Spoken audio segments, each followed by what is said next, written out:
Здравствуйте, меня зовут Галина Дмитриева, и вы на канале Georgia Private Investment. Здесь мы говорим об инвестициях и недвижимости в Грузии. И сегодня я хочу поговорить с вами об одном интересном проекте на Аллее Героев. Это комплекс Calligraphy Towers.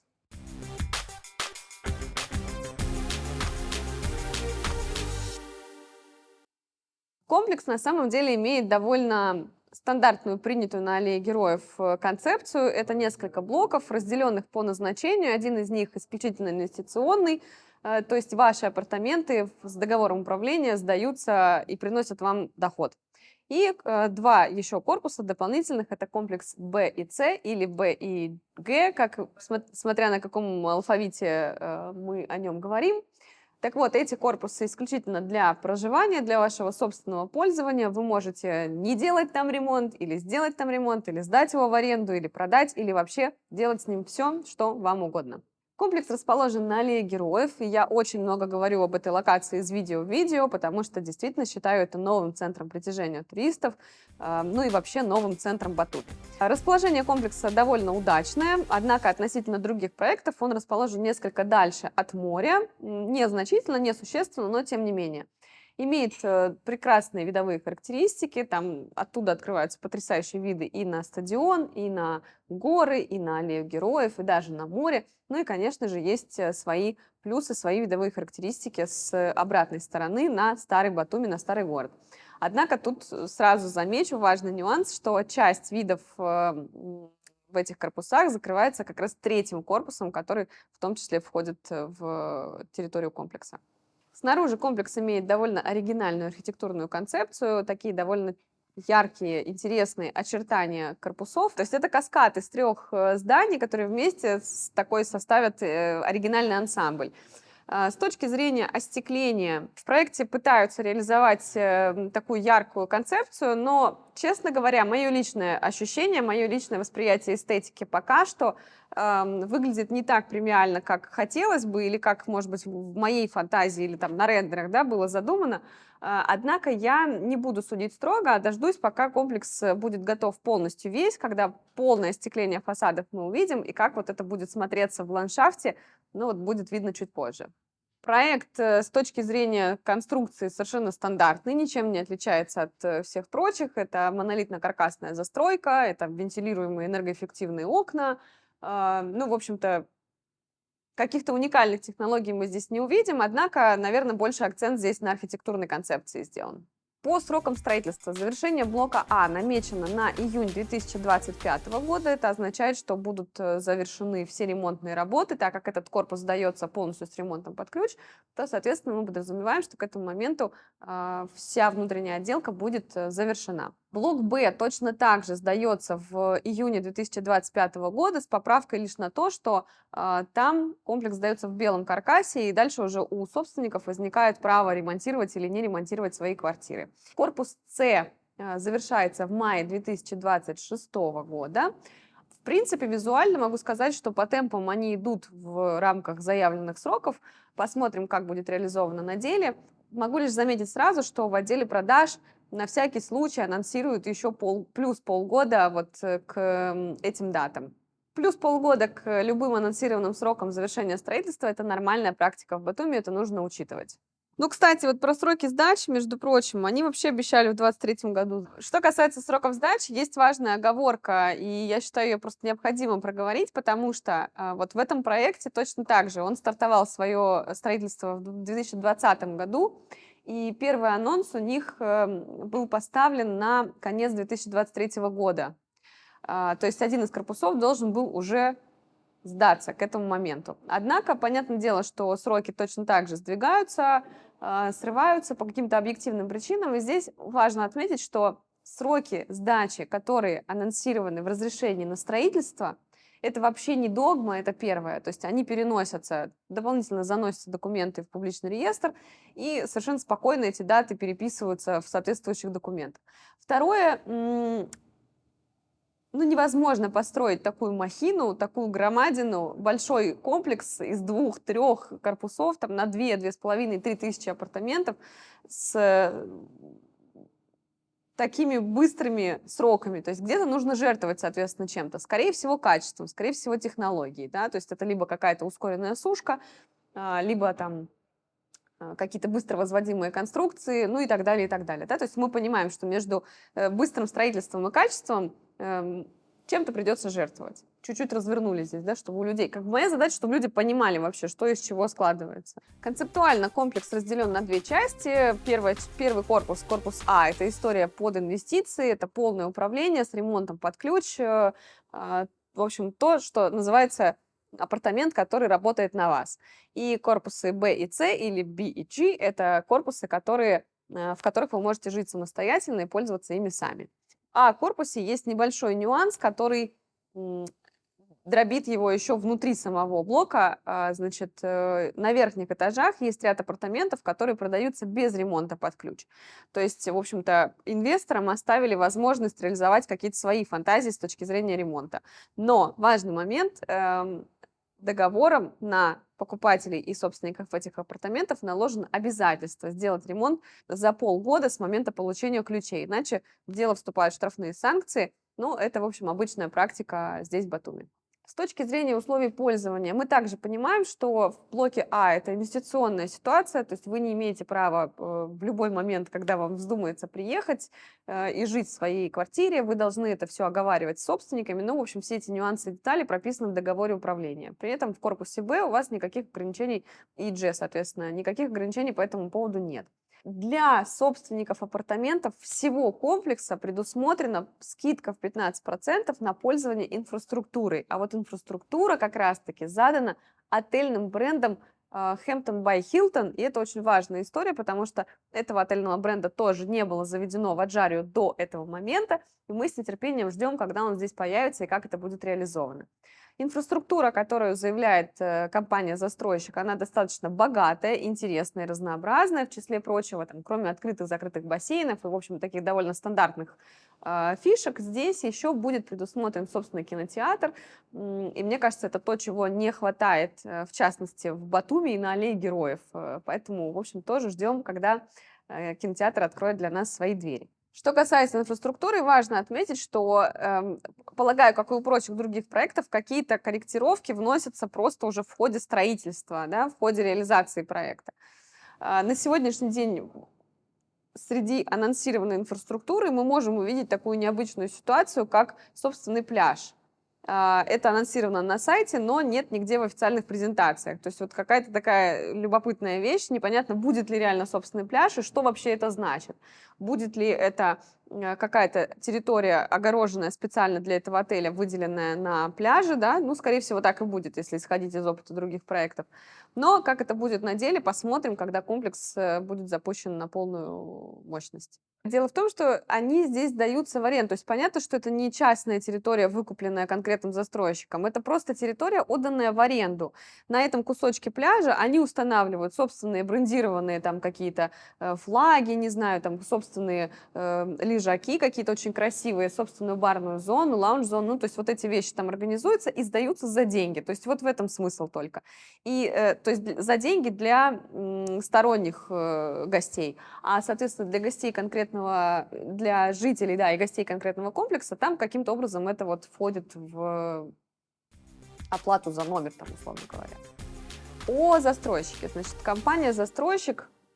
Короче, на самом деле сказать о застройщике особо нечего просто. Вот в чем прикол. То есть это компания, которая занималась совершенно другими видами бизнеса в свое время, то есть они не имели к строительству вообще никакого отношения от слова совсем, просто имели капиталы, которые необходимо было вложить во что-то дельное. И они для себя приняли вот такое решение, что этим дельным станет как раз-таки строительство интересного, оригинального, классного проекта на Аллее Героев. Поэтому какой-то богатой истории в части застройки у них нет. Я не могу как бы сделать какие-то отсылки, что вот посмотрите на этот проект и сделайте выводы, или посмотрите на этот дом и поймете, как это будет реализовано. Нет, к сожалению, такого портфолио у застройщика нет. Но это не значит, что это должно вызывать какое-то автоматическое недоверие, что-то в этом роде, потому что, ну, надо понимать, что мы все когда-то что-то начинали, мы все когда-то в чем-то не были экспертами, не были опытными игроками, да, и так далее, и так далее. Поэтому, в принципе, то, как сейчас реализуется проект, особых каких-то сомнений у меня не вызывает. Да, есть нюансы там со сроками, да, там что-то, но в целом фундаментально ничто не намекает на то, что компания-застройщик не имеет опыта в строительстве. Франшиза регулярно не является как бы еще одним фактором. Плюсом, подтверждающим. Смотри, по поводу, значит, по поводу вот этой истории вообще с франшизами, какова она здесь. В целом это палка о двух концах. С одной стороны, да, когда бренд приходит по договору франшизы, они контролируют качество приемки, они контролируют, соответственно, стандарты исполнения, там, в том числе ремонта и прочего, и прочего. Но, опять же, они не могут, так как все равно это делается руками каких-то других людей, они не могут в конечном счете на этот результат повлиять. Только его принять или не принять. Вот такая история. И это касается, на самом деле, всех брендов, абсолютно любого здесь. То есть это не то, что какая-то конкретная история про этот проект. Это касается всех.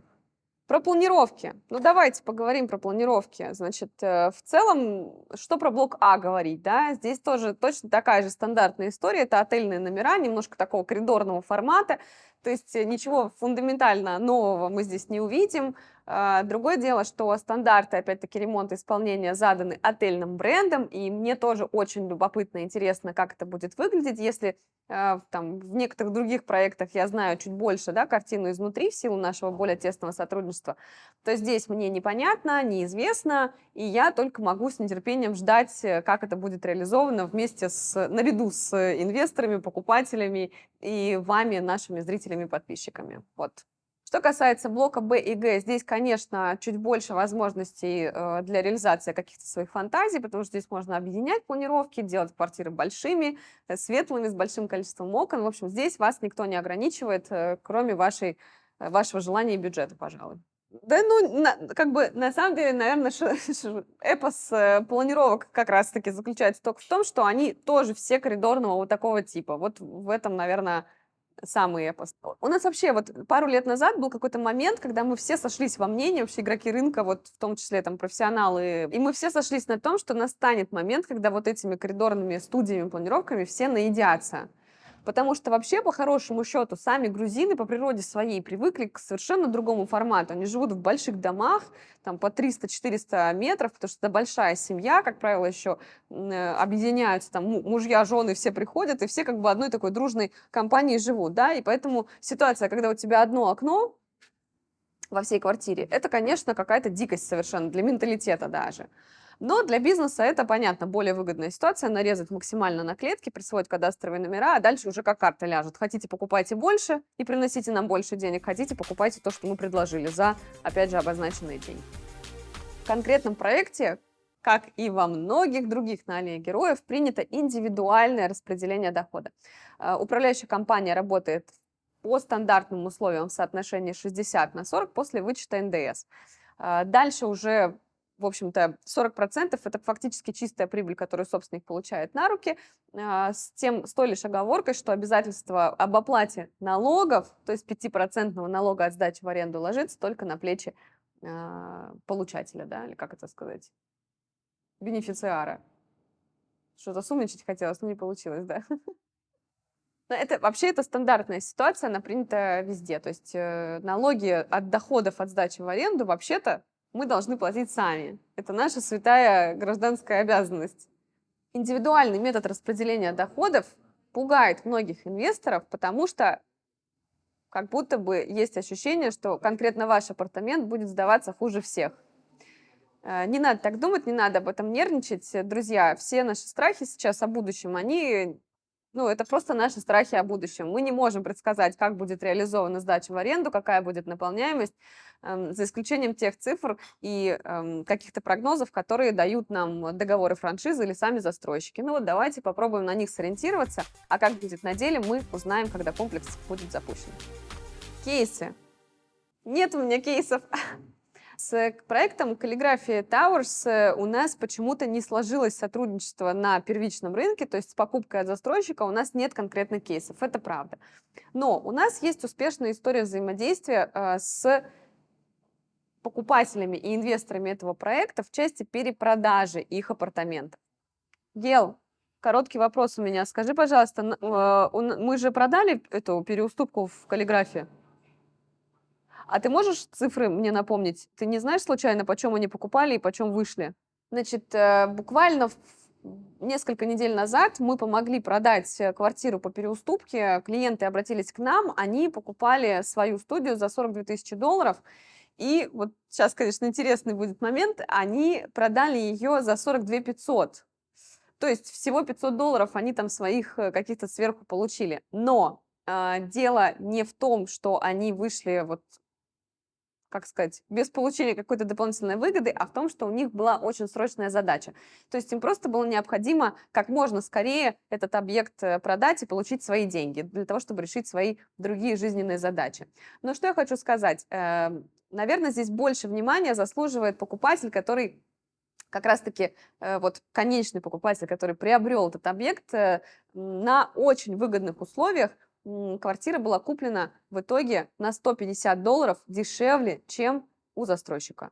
Вот такой интересный кейс. То есть человек уже выиграл на этапе приобретения, и цены еще подрастут. Соответственно, в конечном счете у него будет довольно высокий профит на квадратный метр. И вот в связи с этим как раз-таки всем я и хочу призвать наших зрителей и подписчиков, если у вас есть квартира в этом проекте, и вы хотите ее продать, может быть, решить срочно этот вопрос или наиболее выгодно, так или иначе, приносите свои квартиры к нам в компанию GPI, и мы с удовольствием поможем решить вам вашу задачу. Ну а если вы ищете покупку квартиры в этом проекте на максимально выгодных условиях, то также обращайтесь к нашим менеджерам, и мы организуем для вас вот этот матч с продавцом. Резюме, друзья. Значит, кому-то нравится Mercedes, кому-то нравится Lexus, кому-то нравится, там, не знаю, вишневая девятка. В общем, у каждого свой вкус. И здесь могу сказать только одно. Выбирая проекты на Аллее Героев, вы можете во многом ориентироваться на свои вкусовые предпочтения. Как я отметила, в этом комплексе есть все условия для заработка, для инвестиций. Это наличие бренда, это диверсификация с точки зрения корпусов и их назначения. Это приятная локация с хорошими видовыми характеристиками. Есть, конечно, свои подводные камни, свои нюансы относительно сроков сдачи, относительно реализации. Мы не можем, да, предугадать, насколько будет проект заполнен и как это будет реализовано. Но, тем не менее, мы с нетерпением ждем завершения этого комплекса, и он также заслуживает вашего внимания. Если наш разбор оказался для вас полезен, то напишите свое мнение в комментариях, я обязательно все почитаю и всем вам отвечу. И я призываю вас, как обычно, подписаться на все наши каналы, включая наши социальные сети, Инстаграм и Телеграм. И, как всегда, мы ждем вас в стенах компании Georgia Private Investment. И до встречи в Грузии.